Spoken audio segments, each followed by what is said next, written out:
इस धरती पर माला करारा के इस खेल मैदान में हमारे समाज के अग्रजन, माताएं, बहनें, युवा साथी, आप सभी को मेरी तरफ से 9 अगस्त विश्व आदिवासी दिवस की हार्दिक शुभकामनाएं। जोहार। आज आप सबने साबित कर दिया हमारे लिए रक्षाबंधन कोई महत्वपूर्ण नहीं है, 9 अगस्त विश्व आदिवासी दिवस महत्वपूर्ण है। आज आपने साबित करके बता दिया। इसके लिए आप जोरदार खुद के लिए तालियां बजा दो। हमारा समाज में आदिवासी परिवार पिछले 15 सालों से जन जागरण कर रहा था, उसकी मेहनत आज दिख रही है।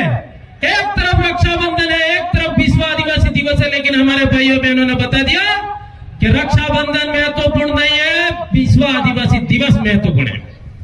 साथियों, कहने में हम इस देश के मूल मालिक हैं, लेकिन वर्तमान की सरकार है यह मानने को लिए तैयार नहीं। वो जानती है कि इस देश का मूल मालिक आदिवासी है, फिर भी वो मानने के लिए तैयार नहीं है। सुप्रीम कोर्ट के 2 जजमेंट आते हैं। सुप्रीम कोर्ट कहता है भगवान राम का जन्म भारत देश में हुआ था, तो सभी लोग मान लेते हैं कि ना भगवान राम का जन्म इस देश में हुआ था। लेकिन वही सुप्रीम कोर्ट कहता है कि इस देश का मूल मालिक आदिवासी है, तो कोई मानने के लिए तैयार नहीं है। देश है, कानून है, फिर हमारे साथ भेदभाव क्यों, उस पर हमें विचार करने की जरूरत है।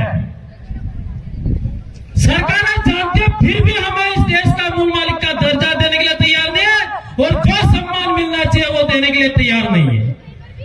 बीते दिनों हमने झालावाड़ की घटना को देखा, वहां मरने वाले 5 बच्चे आदिवासी समाज के थे।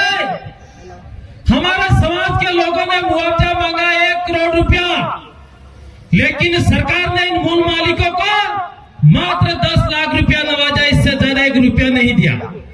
पर इसके पहले अगर घटना हुई, अहमदाबाद में प्लेन क्रैश हुआ और वहां उच्च कास्ट के लोग थे, इसलिए उनको कितना मुआवजा दिया, 1 करोड़ रुपया मुआवजा दिया। इससे यह साबित होता है कि आज भी लोकतंत्र खतरे में है और जातिवाद हावी है इस भारत देश में, यह साबित हो रहा है। साथियों, आदिवासी आज हाशिए पर है। भारत देश एक तरफ तो विकास कर रहा है, दूसरे ओर आदिवासियों का विनाश हो रहा है।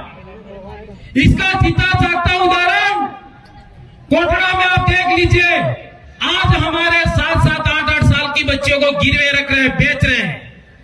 जिन बच्चों को पढ़ाई करने की उम्र है, इनको बेचा जा रहा है, इनको गिरवी रख रहे हैं।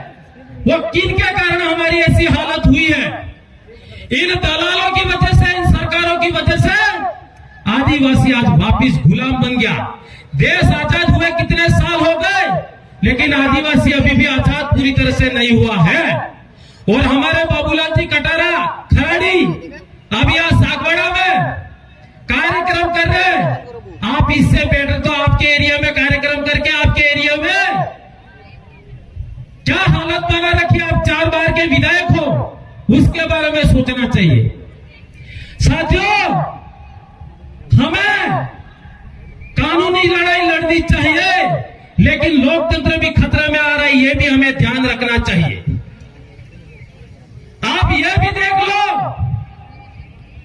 एक समय था इन लोगों ने अपने को रोकने की कितनी कोशिश की, लेकिन आज वो खुद मनाने के लिए तैयार हो गए।